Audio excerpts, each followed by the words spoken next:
Hello everyone. Welcome again to Singles and Spouses, a channel that is blessed with the vision to bless the singles, the married, and those in between. Today, our topic of discussion is signs that you are with a narcissist.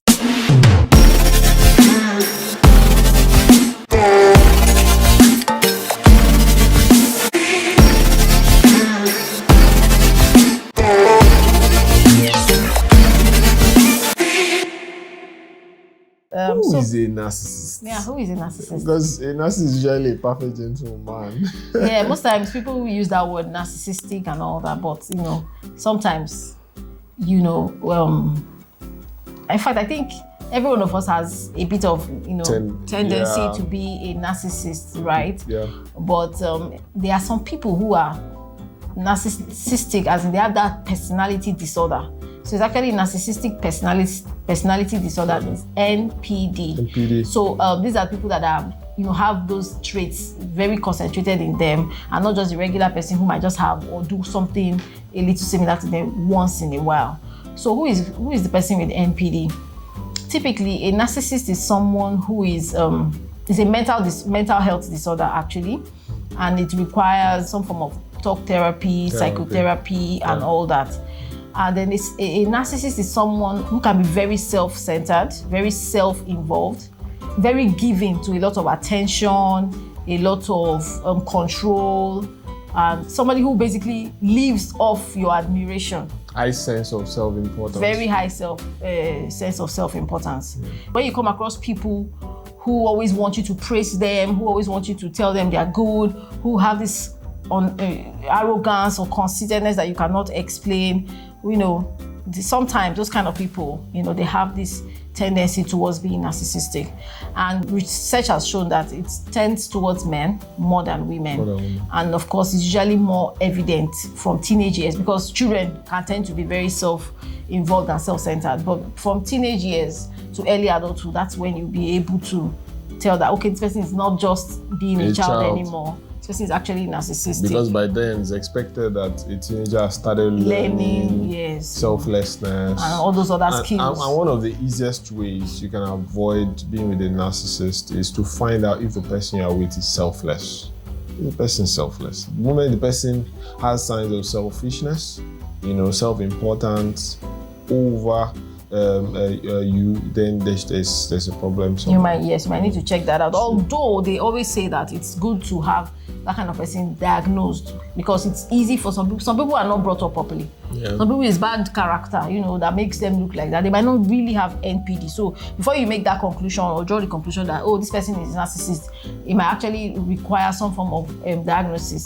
But of course, I will say this: some people are very extreme, and when you see somebody who cannot empathize, somebody who cannot just understand the way you feel, someone that does not have any connection with you emotionally, they cannot simply understand the way you feel. You know that this person has an issue, this person has some kind of mental issue, because it's not normal that you won't have pity or some kind of feeling for somebody that you claim that you love. Yeah. And even though she had mentioned that it's more prevalent in males, we find out that a lot of females that are in a relationship or marriage with someone that is narcissistic also eventually become narcissistic. Yes, there's a possibility that you start to react, and start to be like them. Because you're trying to match up to them. Yes, so that's one of the ways that you can respond to them, which is not advisable. Yes. Okay, so what are the things that you should look out for in a relationship now? Because I've seen clients who found themselves in a marriage with someone who was narcissistic, and the truth be told, it's very difficult to have a successful marriage with that kind of person, because marriage requires you to be selfless. Yeah. And both if parties. you cannot have that as a basic, personality trait, then it's very difficult, to achieve. Okay, so let us look at some of the experiences that you might have or you might be seeing now and you don't understand what it means. This person has this belief that they are the best. They must always be right. Yeah. They believe they are competent. And in fact, they let you know in no uncertain terms that it's either their way or the highway. So if you have somebody like that in your life, it's very likely that that person has a high narcissistic tendency. Another thing is that they tend to want everything to be perfect.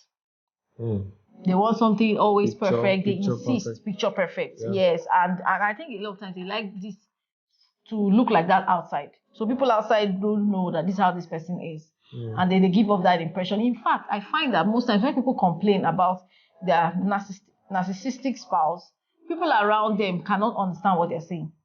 Because they can't relate. Like, yes, that the person doesn't. this person doesn't look like this outside. Yes, you know? I've seen that Is it happen. this man you're talking about like this? Are you Yes, just trying to everybody's make him he's look quiet. bad? You know, they don't get it. Yeah. Yes, so I think it's important that you should watch out for that.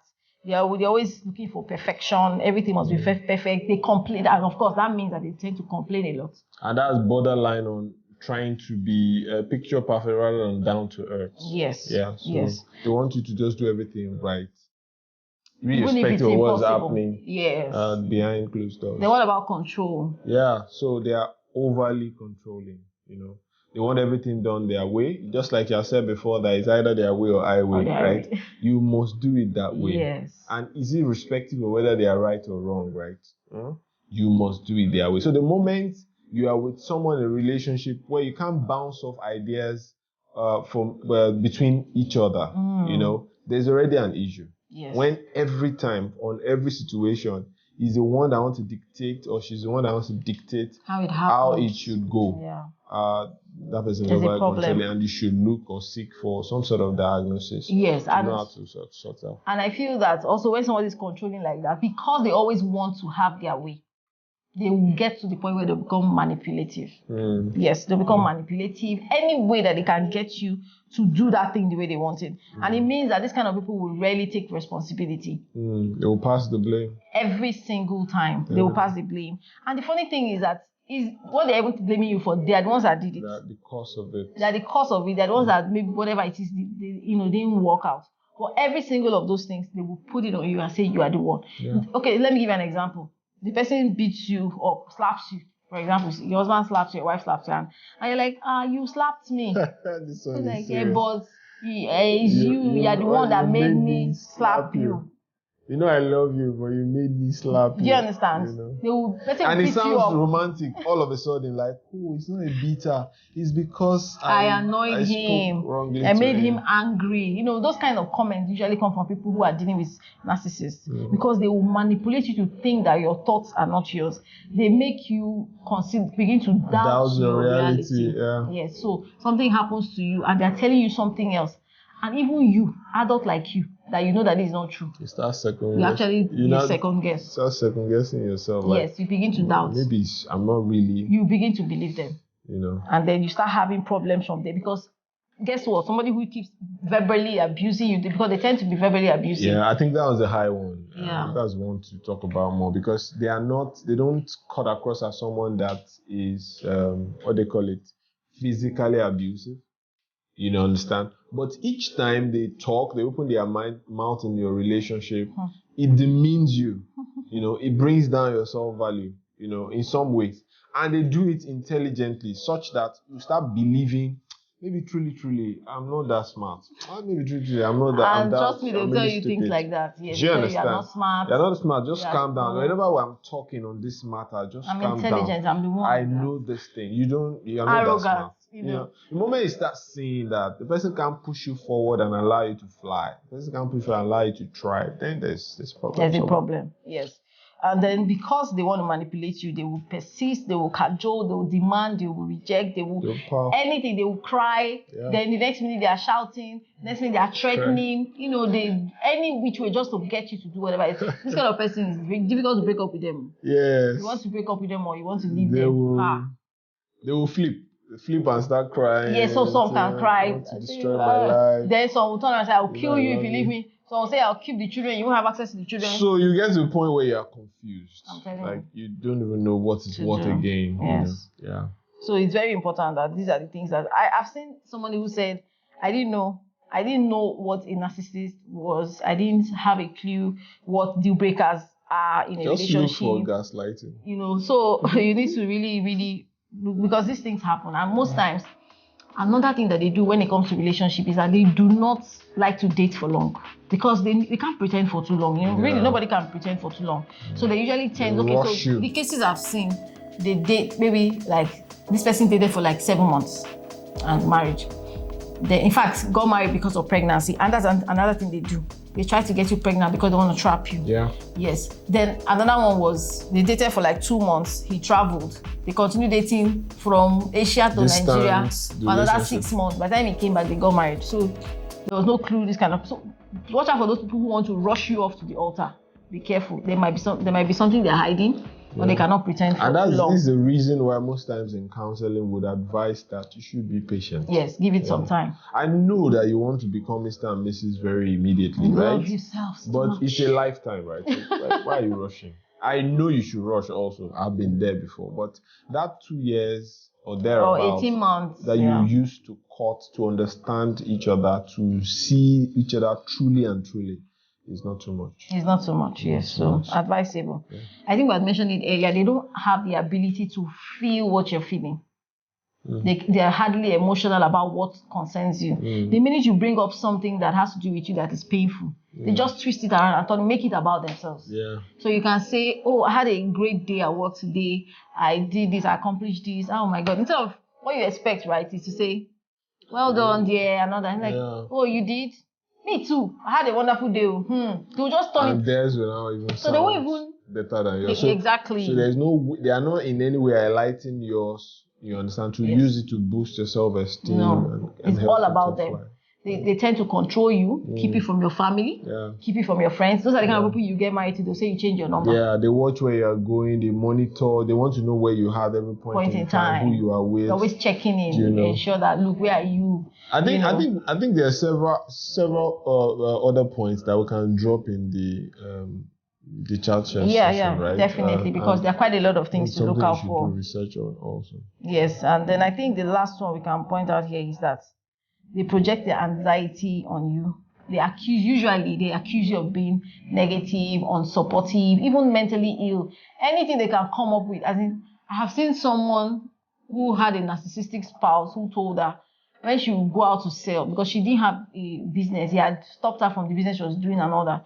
So she started to make something, and when she wants to go out to market, maybe where people are, like a church meeting or something like that, and he will just come up with ridiculous reasons why she shouldn't go, that she's going to see her boyfriend, things that she's just like, at the point, she said that maybe she really has a boyfriend. Because it was so bad. She didn't. What she wanted to do was simply go and sell to make money. But because they don't want you to be independent of them. They don't want you to usually work. They don't want you to make your own money. They will find a way to stop you from earning your own pay just so that they can keep you under their control. Every single thing you need will come from them. I think with these few points, we'll be able to... You should be able to get some tips on that, know, and then ask questions, let it be part of your discussion also. Let each party in that courtship research more about narcissism, and find out, do they have any such tendency? Is it possible that they can be diagnosed for such? Can they start working on it? Or we part ways? I think for most people, it's usually, to be sincere with you, because they usually progress from normal, verbal abuse, and then usually go to physical abuse. It's usually, if you're not married, I will advise you to just walk away. If you're not married, of course. Yes, take a walk. Then if you're married and the spouse is like admitting, or agreeing that there might be some issue, then perhaps some psychotherapy can help, but otherwise, it's actually not something that is really treatable. There's no medicine. That person has to be willing. That's the reason why we see that we do a whole video on it, because when people getting married and they are shocked. That led to a lot of downhills, nosedives of marriage. People are surprised. I didn't know he was like this. I didn't know, and it's avoidable, really. Yeah. So I think that's... we hope this has blessed you. We'll see you in the next video. Share, like, and comment. See you guys. Bye.